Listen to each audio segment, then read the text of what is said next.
Driverless minibuses could hit the roads in HDB estates within the next 5 years to supplement Singapore's public transport system.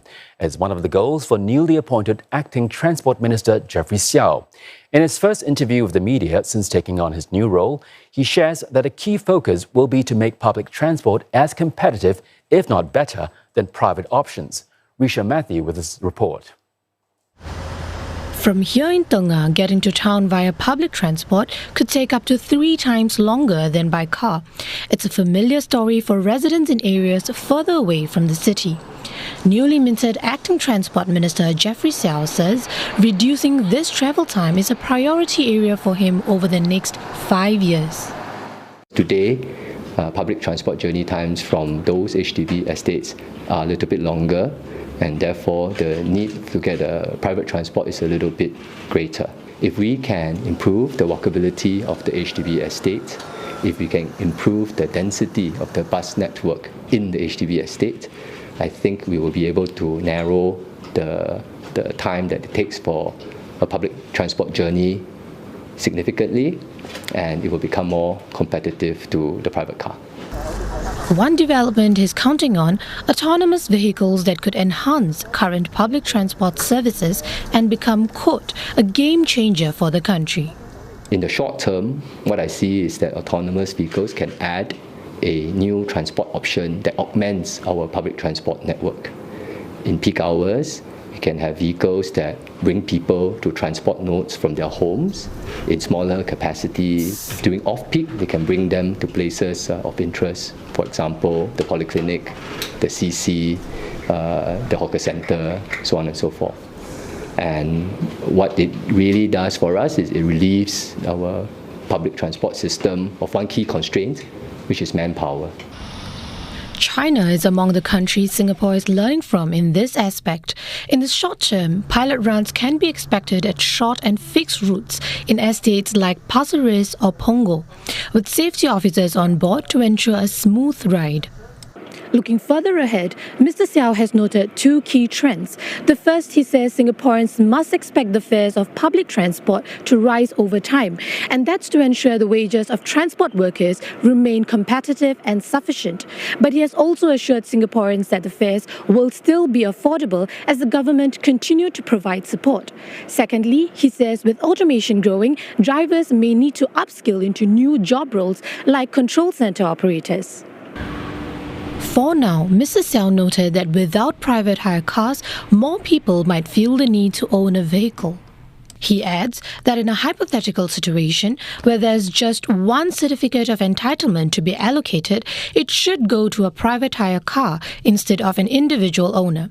This as private hire vehicles are shared among a much larger group of Singaporeans and offers a more efficient use of resources. Wrapping up his session with reporters, Mr. Siow stressed that transport is a long-term effort with projects stretching up to 15 years. He hopes to build on the work of his predecessors to shape a system that reflects the voices of commuters, workers and industry players. The transportation job is a very public job. It's one where there's great public interest, and it affects many Singaporeans, and many Singaporeans are very interested in what happens in transport. And I embrace that challenge. I think it is something that is very energizing for me, in that you do something that affects the lives of people that many people are interested in. They take an interest in what you do, and you can really make a difference. And for a closer look at the push for self-driving vehicles, we have Associate Professor Raymond Ong, Deputy Head of Research and Enterprise in the Department of Civil and Environmental Engineering at the National University of Singapore. Professor Ong, thank you for joining us. Now, there are plans for AV self-driving minibuses to connect transport nodes. How feasible is this? In my opinion, having these AV minibuses is an extremely feasible option because their sizes are not as small as a car, and it's not as large as a typical bus.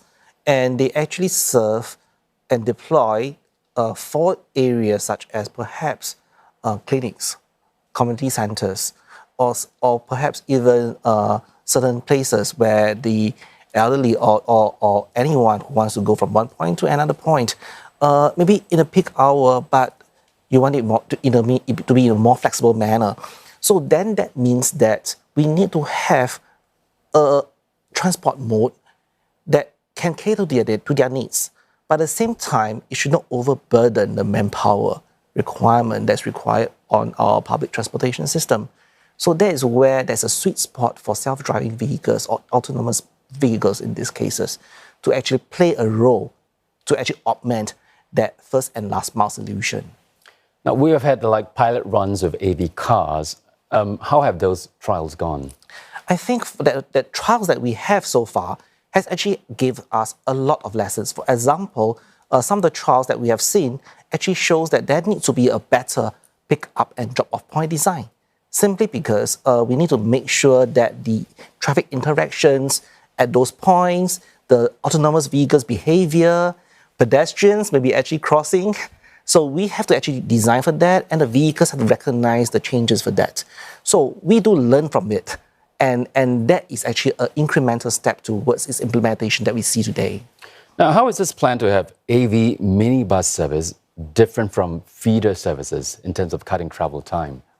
In a way, what these services do is basically to augment short distance, flexible trips, whereby a typical feeder buses will actually need to have fixed routes and a certain demand on capacity, and a demand and a capacity to actually match the service.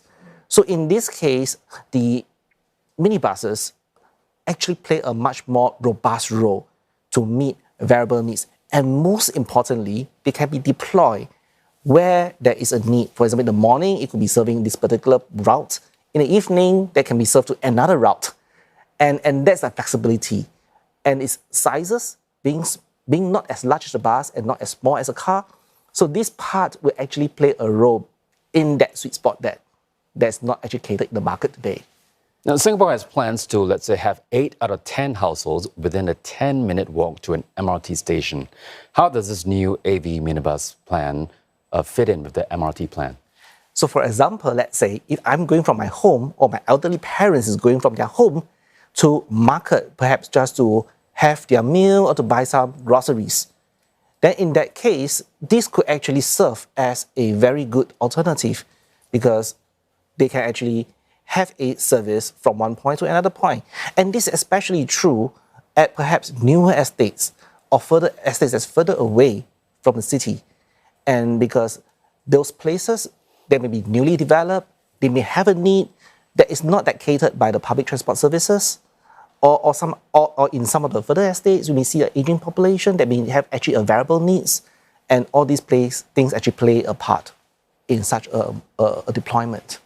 Will people accept the idea of not having a driver behind the wheel? You mentioned elderly population, so they may have reservations about boarding a bus without a driver.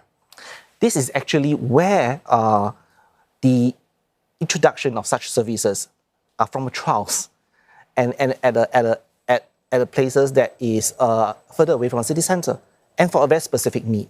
So the idea is actually to start some services, let the users, the elderly users, or even any users, to try out the services. And initially, there will still be a driver. So there will be, you see, a nudging behavior system whereby we start to actually get you inculcated to that. And then when we remove the driver, and the driver is still controlling at the control center somehow, and we will see that actually there is not much difference. So it's actually a behavioral training perspective. So we will start from somewhere. Now, some cities like San Francisco and Guangzhou are already using AV cars as public transport. What's been the record so far? Has it been free from accidents? Yes, if we are looking at, for example, Waymo, who has been operating in the US, they have actually data that have shown that they have dramatically lower accident rates or even fatal accident rates or accidents with serious injuries as compared to human-driven vehicles. So these are the benefits that we can see. And yes, the algorithms have to be trained for that. And there's many methods that we can train the algorithms to cater for that. So it can be done. Now, of course, when it comes to if there should be an accident, would it be harder to assign blame or investigate what went on? I think in terms of the investigation part, I think it will be much easier because there are so many sensors on the autonomous vehicles. And we may also have sensors that's outside the vehicles to actually check on what's happening in the driving environment. So it is that entire systems of sensing within the vehicle and outside the vehicle that play a role in attributing what is the problem with the accident and so on and so forth. And I think over time, this will be more robust, and that's why trials are necessary. All right. Thank you so much for your insights, Professor Ong. We've been speaking with Associate Professor Raymond Ong on Singapore's push for autonomous vehicles. Singapore is also looking to have its car population go greener by 2030. And we'll be hearing more from our guests on this a little later on the show, so stay with us.